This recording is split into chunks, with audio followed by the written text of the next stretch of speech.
Sa malapit na hinaharap, ang mga wildfire at tagtuyot ay nagsisimulang kumalat sa buong mundo, di nagtagal ay nagpahayag ang mga scientists sa isang paparating na sakuna na tinatawag na solar disaster. Tinataya na sa antas na ang solar ay kasalukuyang tumataas, sa loob ng 100 taon ay lalamunin nito ang Earth at sa 300 taon ang solar system ay mawawala na. Ang mga awtoridad ng United Earth o UEG ay nagpasya na magpatuloy sa pagtapos ng Moving Mountain Project na binubuo ng malalaking makina na magtutulak sa Earth palabas ng solar system. Tumindi ang mararahas na protesta nang ipinagbawal ng UEG ang Digital Life Project o DLP, isang radical na institusyon na naniniwalang ang kapalaran ng sangkatauhan ay nasa mga sistema ng computer. Gumagawa sila ng software na magpapahintulot sa isang tao na i-upload ang kanilang mga isip sa isang disk, ngunit kulang sila ng mga asset upang magpatuloy pa. Kaya tuloy-tuloy ang paghack at paanggugulo ng mga terorista sa UEG. Pagkatapos ng panggugulo mula sa DLP, napansin ng UEG na nawawalan na ng tiwala ang mga tao sa kanilang misyon at isinaalang-alang ang pagpapahinto nito. Gayunpaman, kinukumbinsi ni Chinese Ambassador Zhou ang lahat na manatili sa goal. Isang bahagi ng pakikipagsapalaran na magagawa sa lalong madaling panahon at tutulong sa moral. Ang unang plano ay pagpapaandar ng makina sa buwan dahil sa pinaplano nilang itulak ito upang mailayo ang Earth. Maraming tao ang tinuturuan bilang mga astronaut para sa misyon na ito at isa sa kanila ay si Leo, isang piloto na dumating sa base habang napapalibutan ito ng mga rallyista. Sinubukan ng mga gwardiya na pigilan ang galit ng mga tao ngunit isa sa mga nagpoprotesta ay nagawang pumuslit sa loob. Buti na lang naroon si traineehan na mabilis itong ibinagsak, labis na humanga si Leo na iniisip na ang isang hinaharap kasama siya. Kahit na ginagamit ng mga gwardiya ang lahat upang pigilan ang mga nagprotesta, ang mga bagong trainees ay patuloy sa pagpunta sa lokasyon at sumakay sa space elevator. Mabilis itong umakyat kaya't marami sa kanila ang nawalan ng malay at hindi makatingin sa istasyong tinayo. Mula noon, lahat ng mga kadet ay abala sa pagsasanay sa lahat ng bagay tulad ng hand-to-hand fight, paggamit ng mga baril, at regular na paglalakbay sa elevator hanggang hindi na sila nahihimatay. Sa ilalim din sila sa mga medikal na pagsusuri at pag-eehersisyo. Kahit na magkasama sa pag-aaral, nakikilala nina Leo at Han ang isa't isa at nagkaibigan sila. Sinuhulan ni Leo ng sigarilyo ang mga gwardya para payagan siyang makakuha ng bouquet sa loob ng base para iregalo niya kay Han sa susunod na pagdaan nila sa elevator. Nang umagang iyon, isang bagong batch ng mga reservang astronaut ang dumating sa hindi inaasahan. Lahat ng mga drone ay nagsimulang lumipad palabas at nalaman ng mga inhinyero na ang sistema ay nahack.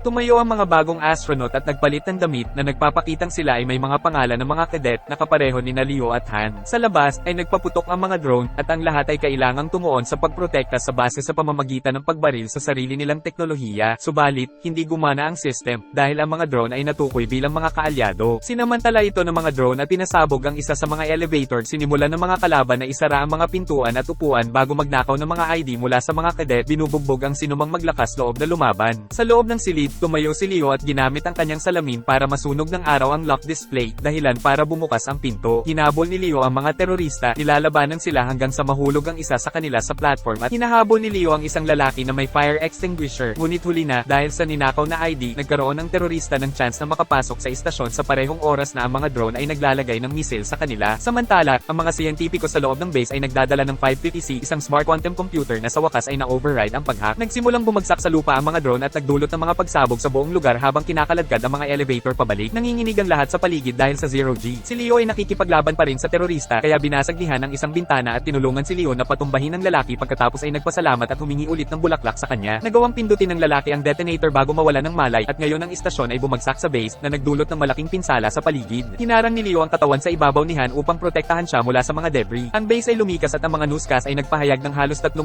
buhay ang nawala sa araw na iyon. Sa mga sumunod na linggo, lumala ang mga kaguluhan at pag-atake ng mga terorista dahil sa pagkawala ng buhay at pag-crash ng istasyon, at ang mga tao ay nagsimulang hilingin sa gobyerno na ibalik muli ang DLP. Pinasuri ni Joe sa kanyang assistant ang talumpating inayos niya habang nakikipag-usap siya sa ambassador ng Amerika para kumbinsihin siya na bigyan sila ng pagkakataon. Makalipas ang ilang linggo, ang mga cryosleeping pod ay ipinapadala sa buwan kasama ang team na mananatili sa pagpapatakbo. Sa sandaling magising, susuriin ng computer engineer na si Hengyo ang kanyang mga gamit upang matiyak na maayos ang mga ito. Na binubuo ng AI-550A at isang recording ng kanyang anak na si Yaya na nakikipag-ugnayan sa kanya sa isang computer na may limitadong oras. Si Hengyo ay dating nagtrabaho sa DLP at ngayon ay regular na siyang nagtatrabaho sa lunar assignment para magkaroon siya ng access sa 550C para makontrol ang buong base dahil sa palagay niya ay magagamit niya ito sa paggawa ng clip ni Yaya na tumatagal lamang ng ilang segundo. Habang nagtatrabaho kasama ang iba pang team, nalaman ni Hengyo na ang computer researcher na si Zhao ang namamahala sa 550C at nais niyang makatrabaho siya sa pagpapatakbo ng system. Sina Hengyo at Zhao ang unang nag-check out ng 550C sa pamamagitan ng paggawa nito ng spark sa bawat lugar ng base. Binigay ni Zhao kay Hengyo ang virtual na kopya ng kanyang mga iniisip na kinumpis ka ng ng kumpanya pagkatapos na maban ng DLP, at ipinaliwanag nito na desisyon niya kung gusto niyang sirain ito o hindi. Maya-maya nagpakita si Hengyo ng clip ni Yaya kay Zhao habang inaalala niya ang araw ng trahedya. Siya ay nagmamaneho kasama ang kanyang asawa at anak, gayunpaman sa isang sandali lang, nabigo si Hengyo na makita ang isang truck na paparating at ang kotse ay nawasak. Namatay kagad ang kanyang asawa, gayunpaman, may ilang minuto pa si Yaya, kaya dinala siya ni Hengyo sa DLP upang ma-back up ang kanyang isip. Nabigo ang ahensya na tumulong dahil sa katotohanang hindi pa handa ang teknolohiya, gayunpaman si Zhao, na dating nagtatrabaho din doon, ay tinanggap na gawin ng pabor. Sa ibang pagkakataon, nakakita ang system ng paparating na antas ng Z9 Solar Hurricane. Ang lahat ng mga tao ay dapat na bumalik sa ibaba ngunit nabigo sila dahil ang kanilang mga sasakyan ay hindi masyadong mabilis. Ginawa ng driver ang lahat upang makapasok sa base bago sila maabyutan ng Solar Hurricane, gayunpaman ay bigo sila dahil nasunog ang computer at nasira ang 550C. Kailangan ng AI para ilunsad ang plano sa loob ng 3 araw, kaya inalok ni Hengyo ang 550A upang palitan ito. Pagkalipas ng 3 araw, sinubukan ng crew ang mga makina at pagkatapos ng ilang segundo ng pag-test run, tuwang-tuwa silang makita ang buwan ay nagkaroon ng angular displacement, maliit ngunit totoo. Ito ang nagpapatunay na sa loob ng 2 dekada ay ganap na silang magtatagumpay, at ang tagumpay na ito ay nagbigay sa mga tao na maniwala uli sa misyon. Makalipas ang ilang buwan, sinubukan nilang muli ang mga makina. Ang mga tao sa Earth sa simula ang lahat ng mga screen ay naging itim at ipinapalagay ng mga tao na ito ay nabigo, ngunit sa hindi inaasahan may biglang pagyanig ng lupa at makikita ang isang makinang nasinag mula sa base ng astronaut. Ang mga siyentipiko sa UEG kinumpirma na ang Earth ay gumawa ng isang angular displacement, at ang mga tao sa buong mundo ay nagdiwang na mabilis nilang maililipat ang Earth ng ganap. Lumipas ang ilang taon habang nagpapatuloy ang UEG upang magtrabaho sa pagkumpleto ng mas mahusay na mga makina na gagawa ng pagtulak, ang Moving Mountain ay pinalitan ng pangalan bilang Wandering Earth. Karamihan sa gusali ay natatapos sa pamamagitan ng nakapirming 550C na nag-e-evolve din ng napakabilis. Bawat taon may bagong checking na patuloy na nagpapatunay na tama ang kanilang teorya, at mas tinatanggap ng mga sibilyan ang proyekto, hanggang sa punto kung saan ang DLP ay ganap na nakalimutan. Ngunit mayroon ding usap-usapan na hindi lahat ng tao ay maaaring pasukin ang mga underground na lungsod na itinatayo ngayon, at may diskriminasyon sa pagkuha ng special pass. Habang bumabagal ang pag-ikot ng Earth sa bawat taon, ang lipunan ay naging 60 oras na sistema, at ang internet sa buong mundo ay tuluyang nawala. Mas tumindi ang mga pagbaha at radiation ng araw na dahilan ng pagtaas sa karamihan ng mga kaso ng cancer. Ikinasal sina Leo at Han, at sa huli ay nagkaroon sila ng isang anak na lalaki na siyang bida sa unang pelikula. Sila ay nag-aalala dahil mahirap din makakuha ng pass para sa mga underground town para sa kanilang anak, at ang masaklap pa, nagka-cancer din si Han mula sa solar radiation.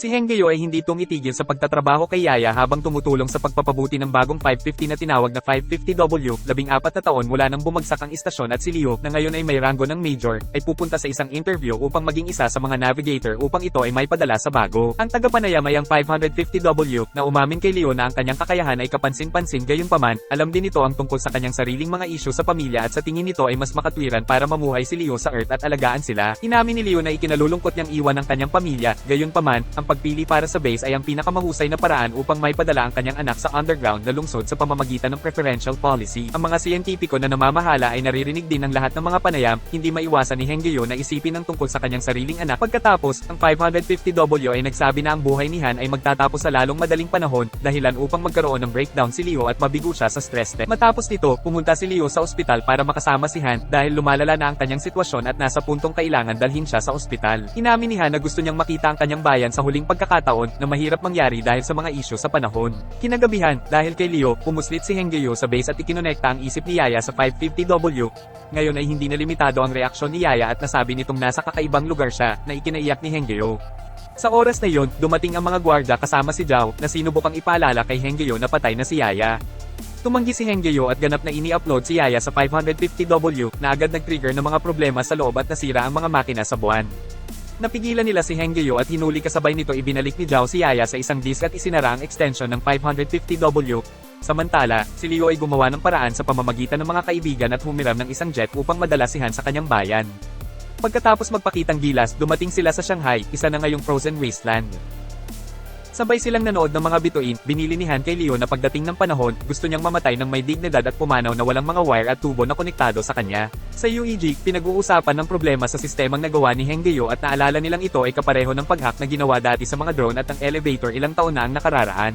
Sinusubukan nilang ma-override ang device gamit ang 550W. Ang mga makina ng buwan ay lumampas sa limitasyon ng kanilang enerhiya at sumabog, na nagdulot sa buwan na mawala ng malaking tipak ng lupain nito. Ang pagsabog na ito ay nagtulak sa buwan palapit sa Earth. Si Joe ay malapit sa karagatan habang ito ay nangyayari, at nagpadala ng emergency alert sa lahat ng pinuno ng mundo habang pinapanood niya ang paglaki ng tsunami. Nakatanggap si Leo ng mensahe na tumatawag sa kanya pabalik sa tungkulin. Sinimulan ng mga leader na buksan ang mga lungsod sa ilalim ng lupa upang payagan ng mga tao dahil ang pag-agos lamang ng tubig lalo pang lumala. Bago umalis si Leo para sa kanyang misyon, namatay si Han ng mapayapa sa kanyang pagtulog, matapos nito ay dinala sa underground metropolis ng ama ni Han ang kanilang. Samantala, nakipag-usap si Joe sa UEG at humiling ng kanilang tulong para sa kanyang planong pang-emergency. Gusto niyang gamitin ang lahat ng mga sandatang nuclear ng Earth upang pasabugin ang buwan at maiwasan ang banggaan. Wala pang bansa ang nagbunyag kung gaano karami ang nuclear weapons na nasa arsenal nila, pero sa makasaysayang oras na ito ay hindi ito mahalaga at bawat isa ay may parehong opinyon na ipaabot ang kanilang tulong. Samantala, binisita ni Zhao si Henggeyo sa bilangguan upang ipaalam sa kanya na i-activate nila ang mga makina ng Earth ng mas maaga, kaya kailangan nilang i-reactivate ang pandaigdigang net upang maisigawa ang coordinated detonation control. Nasa ilalim na ng tubig ang isa sa mga server, at gusto ni Zhao na si Henggeyo ang umayos nito. Para kumbinsihin siya, sinabi niyang nasa kanya pa rin ang disk ni Yaya at Henggeyo. Ang mga parte ng buwan ay nakabuo ng isang asteroid belt sa paligid nito. Ang mga pambihirang piloto ay pinili upang dalhin ang mga nukes, kabilang na dito si Leo. Samantala sa Earth, 3 grupo ang ipinadala para ibalik ang net server na nasa Beijing, Tokyo, at Dallas. Ipinaliwanag ni Zhao sa lahat kung paano ilapat ang susi upang ma-decode ang password na naglalaman ng 30,000 random na numero pagkatapos ang 550W na ang tatapos ng iba. Samantala ang mga shuttle kasama ang mga napiling piloto ay pumunta na sa buwan. Ang mga asteroid ay mabilis na kumalat at ito ay bumangga sa ilang mga shuttle na naging sanhi ng pag-crash.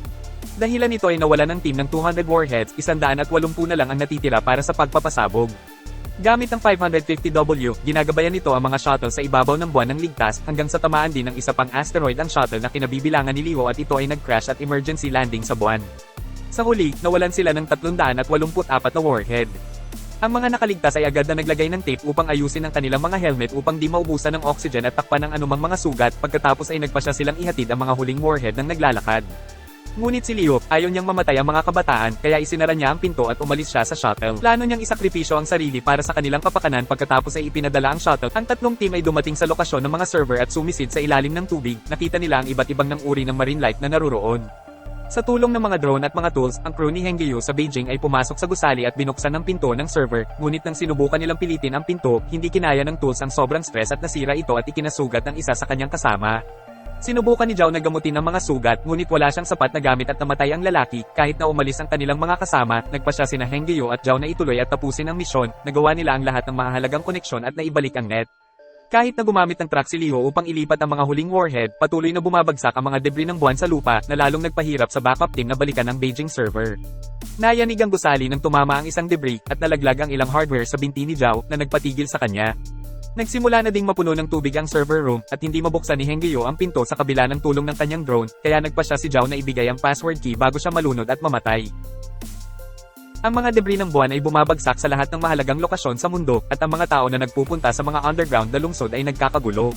Sa UEG, nakatanggap si John ng nakakakilabot na balita. Wala silang sapat na oras para ma-coordinate ang lahat ng warheads upang mapasabog ang mga ito sa parehong oras dahil sa iba-ibang modelo ito. Si Joe ay biglang nawala ng pag-asa. Gayunpaman, isa sa kanyang mga tauhan ay nag-alok ng isang alternatibong solusyon. Maaari silang magpadala ng mga karagdagang astronaut at mano-manong paputukin ang mga ito, na nangangahulugang tatanggapin nila na maging isang sakripisyo. 300 tao ang kailangan para sa operasyon, at ilang kabataan ang nagboluntaryo, ngunit may isang mas matandang piloto na nagpapahiwatig na responsibilidad nilang gawin iyon. Ang mga astronaut na higit sa 50 ay sumasang-ayon at agad na sumakay sa mga shuttle para pumunta sa buwan. Natigilan si Leo nang makita silang dumating, ngunit nasira ang kanyang communicator, kaya hindi niya makausap ang kanyang matandang guro at ang mga kasamahan, at kumaway na lang habang isinasakay siya sa shuttle pabalik ng Earth. Kinukumpirma ng UEG na ang mga server ng Tokyo at Dallas ay bumalik na, ngunit hindi ang Beijing. Si Henggeyo ay nagkakaproblema dahil napupuno na rin ng tubig ang kanyang silid, at hindi niya maikonekta ang susi sa tamang computer. Determinado para sa isang solusyon, ikinonekta niya ang mind disk sa computer habang sabay-sabay na pinasabog ng mga astronaut sa buwan ang lahat ng mga nukes. Ang buwan ay matagumpay na sumabog at ngayon ay maiiwasan na ang banggaan. Gayunpaman, mas maraming particle ang bumabagsak at kailangang umalis ng Earth. Binuksan ni Henggeyo ang clip ni Yaya at hiniling sa kanya na ma-activate ang net mula sa loob sa pamamagitan ng pagpapakita sa kanya ng susi. Gayunpaman, sa sandaling iyon ang tubig ay tuluyang siyang natapan at namatay din. Ang mga debris ng buwan ay patuloy na bumabagsak sa buong mundo, at ang UEG ay nagpapadala ng isang emergency message na ang misyon ay nabigo, kaya't nagkaroon ng mga riot at kaguluhan sa buong mundo. Ngunit iniisip ni Zhao na hindi huli ang lahat at sinabihan ang kanyang mga tauhan na simulan ng countdown upang paandarin ang mga makina. Iniisip ng lahat na siya ay baliw. Gayunpaman sa Beijing, ang mind ni Hengyo ay nakapasok din sa computer. Pagkatapos na muling makita ang kanyang anak na babae, ang AI ni Hengyo ay nagsimulang mag-operate at i-activate ang server sa parehong oras na sinunod ng isang lalaki ang utos ni Zhao at pinindot ang button. Lahat ng tao sa base ay namangha dahil ang Earth ay naitulak palayo sa lunar debris, kaya't nagdiwang at natuwa ang mga tao. Pinapanood ni Leo ang paggalaw ng Earth mula sa kanyang pwesto sa loob ng shuttle at kinuha ang pagkakataong makapag-record ng isang nakamamanghang video na ipapadala niya sa kanyang anak.